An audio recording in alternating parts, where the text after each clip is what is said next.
Nehemías y es copero al rey. Y de repente viene uno de sus familiares y le cuenta qué cosa. ¿Qué le cuenta? ¿Qué le cuente? No que le iban a envenenar al rey. ¿Qué le cuenta de Jerusalén? Que hay mucha gente que están siendo humillados. O sea, esto es después del exilio. Que la gente han sido removidos a la fuerza de Jerusalén. Algunos se quedaron muy vulnerables al nuevo poder que estaba ahí. Otros estaban fuera de su propia tierra, sufriendo afuera. Y el familiar de Nehemías vuelve y le dice, mire lo que pasa en Jerusalén. La gente está sufriendo. ¿Y qué le cuenta de la muralla? Que la muralla ha sido derribada, que hay partes de la muralla que ya no están puestos. Y la gente se queda aún más vulnerable a lo que quiera hacer otra persona. Entonces en ese momento el corazón de Nehemías, ¿qué le pasa a su corazón? Comienza a quebrantarse, comienza a sentir el sufrimiento de su pueblo, porque él es judío. Sufre por su pueblo que está lejos y comienza a hacer ¿qué cosa? Orar y hablar con el Señor. Y le comienza a contarle a Dios, estas son las promesas que has dado. Levanta la mano si has orado y repasado las promesas de Dios en un momento de sufrimiento tuyo. Que has dicho de rodillas, Señor, pero me prometiste vida en abundancia. Me prometiste protección. Pero con un quebramiento de su corazón que le permitía tener una necesidad del Señor más profundo que antes. Y luego comienza a sentir la necesidad de arrepentimiento. Levanta la mano si en oración, en un momento Dios te ha comenzado a revelar las cosas que realmente tuyas, que necesita ser cambiado. Muchas veces vamos con otras circunstancias. Señor, fulana, tal, por favor, cumple tu promesa. Y de repente uno comienza a ver lo que está dentro del corazón. 4 meses oró Nehemías, quebrantado de corazón por su pueblo, recordándole al Señor de sus promesas. En Nehemías 2 están en sus boletines conmigo, ¿verdad? Un día en el mes de Nisán, el año 20 del reinado de Artajerjes, al ofrecerle vino al rey como él nunca antes me había visto triste, me preguntó, ¿por qué estás triste? El rey preguntando a Nehemías. No porque estés enfermo, así que debe de haber algo que te está causando dolor. Yo sentí mucho miedo y le respondí, que viva su majestad para siempre. Como no he de estar triste si la ciudad donde están los sepulcros de mis padres se halla en ruinas, con sus puertas consumidas por el fuego. ¿Qué quieres que haga? Replicó el rey. Encomiéndame al Dios del cielo, le respondí. Si a su majestad le parece bien y si este siervo suyo es digno de su favor, le ruego que me envíe a Judá para reedificar la ciudad donde están los sepulcros de mis padres. ¿Qué está pidiendo? Que el rey le deje ir y que le deje ir con la bendición de ser parte de reconstruir su tierra. ¿Cuánto durará tu viaje? ¿Cuándo regresarás? Me preguntó el rey que tenía a la reina sentada a su lado. Me da risa esa frase. Como que la reina ahí te hace que eso es serio. el rey y la reina, ¿verdad? En cuanto le propuso un plazo, el rey aceptó enviarme. Entonces añadí, si a su majestad le parece bien, le ruego que envíe cartas a los gobernadores del oeste del río Eufrates para que me den vía libre y que yo pueda llegar a Judá. Y por favor ordene a sus guardabosques, Asaf, que me dé madera para reparar las puertas de la ciudadela del templo, la muralla de la ciudad y la casa donde he de vivir. El rey accedió a mi petición porque Dios estaba actuando a mi favor. ¿Por qué? Porque Dios estaba actuando a mi favor. Ponte a pensar en los momentos en tu vida cuando hayas tenido una petición que no tiene sentido, que no es posible lo que estás pidiendo, pero de repente Dios mueve hasta montañas para que puede ir paso limpio. Y si está orando por eso ahora, no deje de orar. Dios es fiel. El rey accedió a mi petición porque Dios estaba actuando a mi favor. Cuando me presenté ante los gobernadores del oeste del río, les entregué las cartas del rey. Además, el rey había ordenado que me escoltaron su caballería. Eso. Y sus capitanes. Pero al oír que alguien había llegado a ayudar a los israelitas, Sanbalat, el honorita, y Tobias, el siervo amonita, se disgustaron mucho. 3 días después de haber llegado a Jerusalén, salí de noche, acompañado de algunos hombres, pero a ninguno de ellos les conté lo que Dios me había motivado a hacer por Jerusalén. Hasta allí vamos a parar. No les contó lo que Dios pensar en tus vidas, en tu corazón específicamente. Y en ese corazón tuyo, que tal vez tiene una muralla a su alrededor.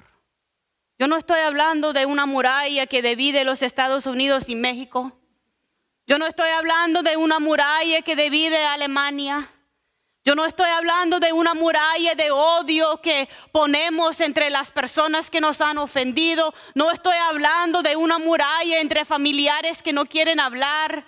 Yo no estoy hablando de la muralla que se vuelve en la cama de unos matrimonios.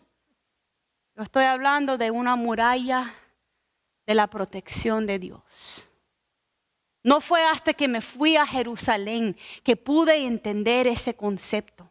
Porque para mí la muralla no era algo bueno. Siempre dividía, siempre apartaba. Pero cuando estaba yo parada en Jerusalén, en la ciudad de David, tenía una señora viejita a mi par y me dice, Jennifer, ¿entendés que la muralla representa la protección de Dios? Que la ciudad estaba rodeada de esa muralla por la protección de Dios. Y en nuestras vidas, cuando la muralla de Dios tiene partes que están penetradas, allí entra todas las cosas que no debe. Los miedos, los pecados, los disgustos. Cuán importante es preservar nuestro corazón con esa protección de Dios. Cuando están en momentos difíciles de tu vida, ¿cuáles son los textos bíblicos que oran de la protección de Dios? El Señor es mi pastor, nada me faltará. Dame. Dios es nuestro amparo y fortaleza. ¿Perdón? Yo sé muy bien los planes que tengo por usted, planes de prosperarle, planes de darte un futuro, planes de darte esperanza. ¿Qué otros textos son tu muralla de protección?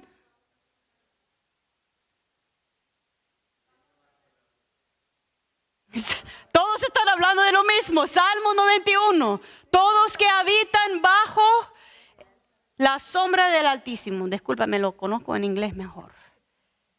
Qué bonito esa imagen. de la protección como una sombra de un árbol o de una águila, de un Dios que se extiende sus manos, una protección. Hay un texto en Proverbios 21 que dice que el corazón del rey está en las manos de Dios. Ponga sus manos así. Imagínense su corazón en tus manos. Y ese corazón tuyo en manos de Dios, y la muralla alrededor de tu corazón es nada más que la mano del alfarero. La mano del Dios que puede formarte, que puede calentarte cuando estás resistente y frío y duro. Las manos de Dios protegiéndote. Pero muchas veces no tomamos inventario. No tomamos récord del hecho que hay lugares en nuestra vida donde no estamos dejando nuestro corazón bajo la sombra del Altísimo. Y estamos dejando entrar el envidio. Y una vez que entra se hace más grande y más grande. Entonces mi primer llamado a ustedes en esta tarde es: analiza tu corazón. ¿Cómo está tu muralla? Nehemías se dio cuenta que la muralla de Jerusalén se había caído, había sido penetrado, y la gente fueron tan vulnerables. Porque si nosotros pensamos que tenemos llamado sobre nuestras vidas, no podemos salir de ese santuario a enfrentar nuestros matrimonios, nuestros hijos, nuestros padres, la situación a nuestro alrededor, si no estamos primero parados sobre la roca y protegidos bajo la sombra del Altísimo. Porque el mundo allí nos mata. Y la verdad es que el mundo allí está aquí.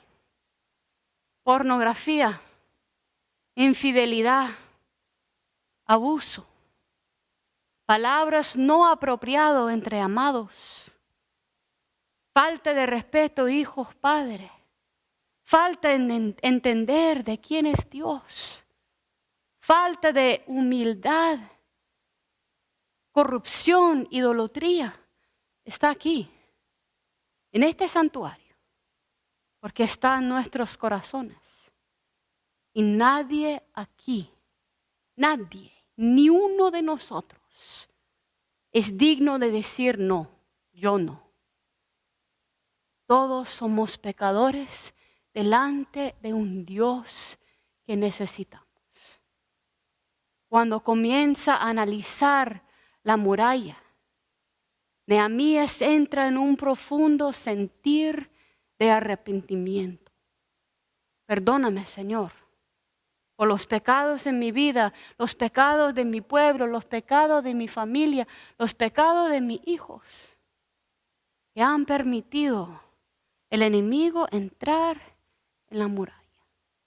En Efesios 6, donde habla de la armadura del Señor, donde habla de la batalla en el Espíritu, ayúdame en el español, el breastplate es la coraza. Nunca me había dado a pensar que la coraza protege tu corazón.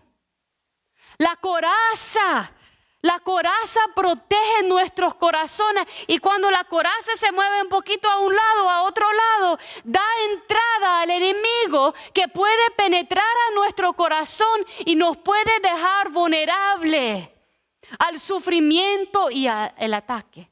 Nehemías sentía un profundo dolor por su pueblo, y quiero que ustedes comiencen a pensar en el sufrimiento.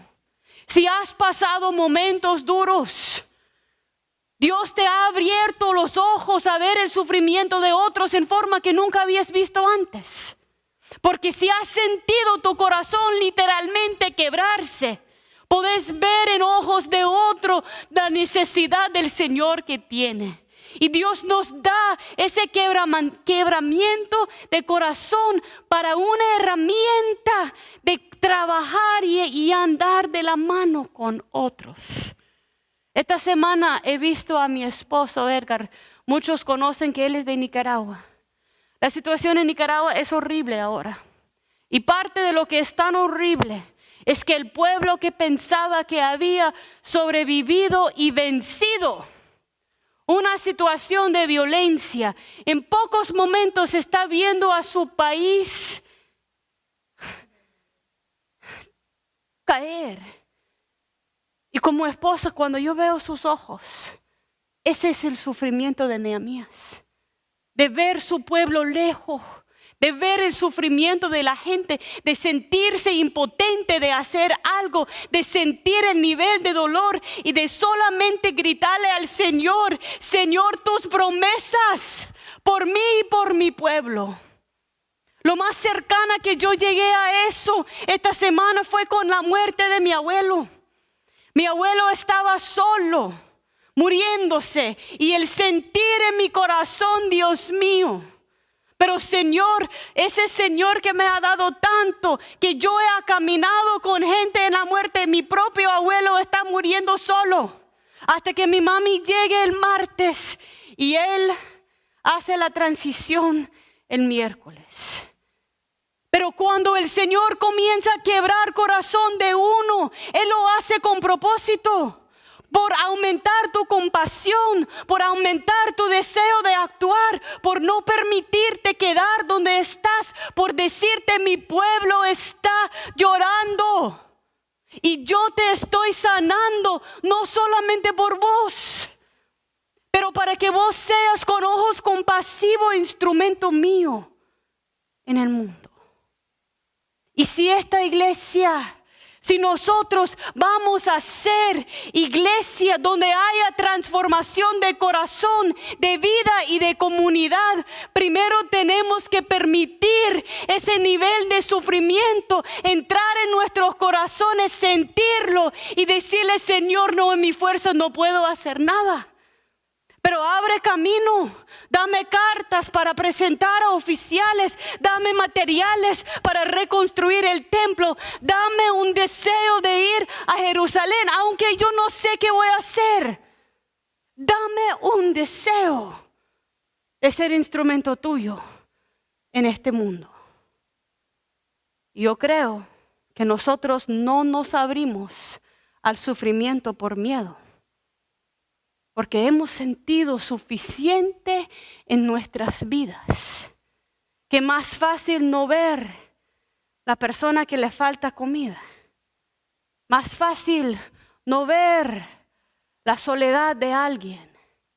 Más fácil no pensar qué pasa en Palestina, en Nicaragua, en tantos otros lugares. Mejor no sentirlo. Pero parte de ser fiel es confiar. Cuando nosotros declaramos, yo me rindo a ti. Yo me rindo en mi necesidad personal, pero yo me rindo mi vida para que en mi vida comienza a fluir la necesidad de compasión por los demás. Y de allí nace el servicio. Porque si no lo hago por ego, lo hago por mostrar que yo soy buena gente. Lo hago por mi necesidad de ser útil. No por un quebramiento de corazón de Dios. Yo tengo 3 cosas que les pido esta semana. Primero, literalmente quiero que se imaginen su corazón en manos de Dios. Esa muralla es diferente. No es una muralla de orgullo. No es una muralla de separación. No es una muralla que diga yo soy mejor que el otro. Yo soy más fiel. Mi teología es más correcta.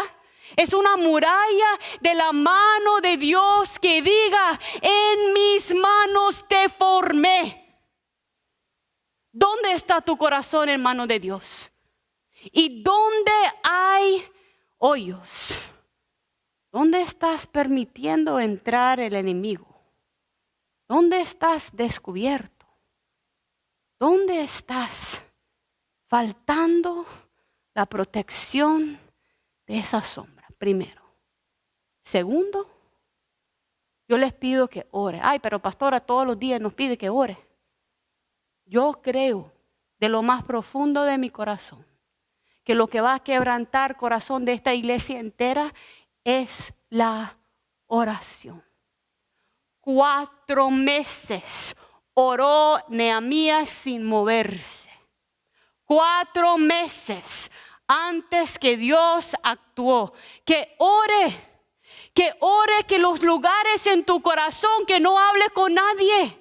Que comienza a ver tu propio sufrimiento. Señor, en momentos, aún como pastora, aún como esposa, aún como madre, me siento sola.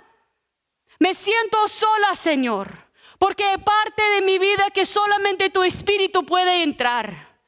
Ni mi esposo, ni mis hijos, ni mis feligreses, ni mi congregación lo puede llenar. Señor, me siento sola y necesito de tu espíritu. Y me arrepiento, Señor, por llenarlo de tantas otras cosas. Orar para entender tu propio sufrimiento. Muchas veces lo escondemos tras enojo, tras orgullo, tras corazones duros, tras separaciones. Sentirlo requiere valor. Y tercero, yo quiero. Y eso es bien práctico. Y algunos que están participando en la iniciativa de Shalom Zone ya lo han hecho. Miguel, José Luis ha sido parte de esas pláticas.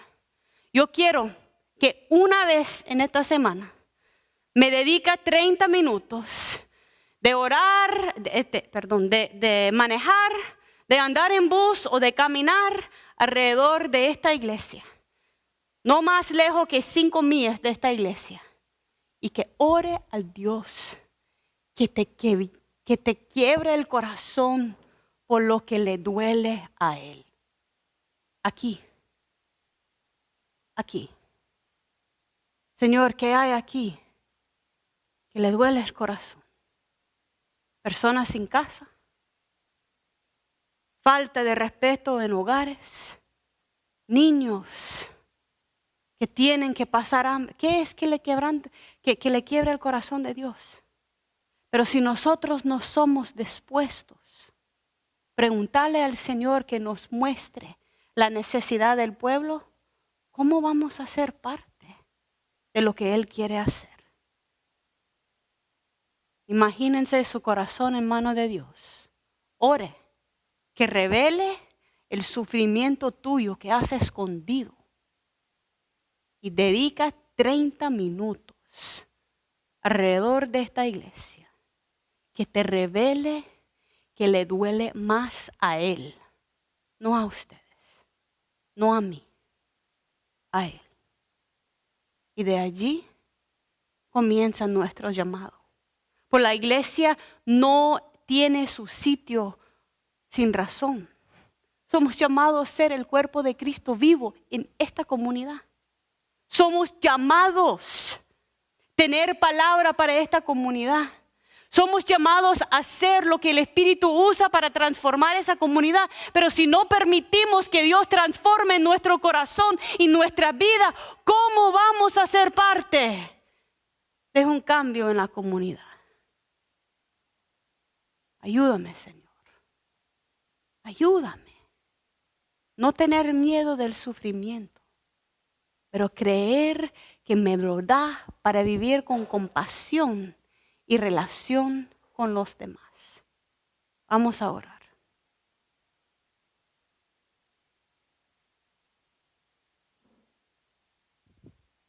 Señor, tu misericordia es tan inmensa que nunca cansa de darnos el mismo mensaje en 1000 formas distintas.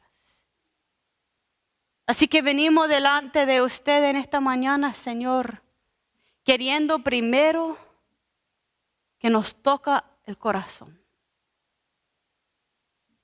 Que nos muestre, Señor, donde somos vulnerables. Que nos muestre, Señor, las relaciones que nos lleva por caminos donde no debemos de ir. Que nos muestre los pecados nuestros propios, Señor. Nuestra forma de hablar, nuestra forma de pelear, nuestra forma de juzgar. Que se vuelven murallas, no de protección, pero de bloqueo, Señor. Venimos, Señor, queriendo tener la habilidad de sentir que nuestro sufrimiento y necesidad, allí es donde usted se vuelve nuestro Salvador. Enséñanos, Señor, qué significa depender de usted. Orar sin tener la respuesta, pero creer en tus promesas y tu fidelidad. Y Señor, conmueva nuestros corazones para ver más que solamente nuestras vidas. Mueve en nosotros que haya un querer y un sentir por los demás. Una esperanza que aunque sea copero a rey, usted nos quiere usar en esto. Aclara nuestras mentes, Señor. Y permite que tu iglesia, esta iglesia de Epworth, tenga corazón dado a lo que usted quiere hacer en esta comunidad. Úsanos, Señor. Úsanos en nuestra necesidad y perdónanos en nuestra arrogancia. Damos gracias. Gracias infinito por tu misericordia. Gracias por tu triunfo en la cruz.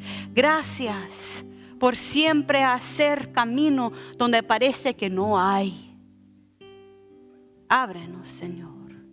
En el nombre santo de Cristo oramos. Amén.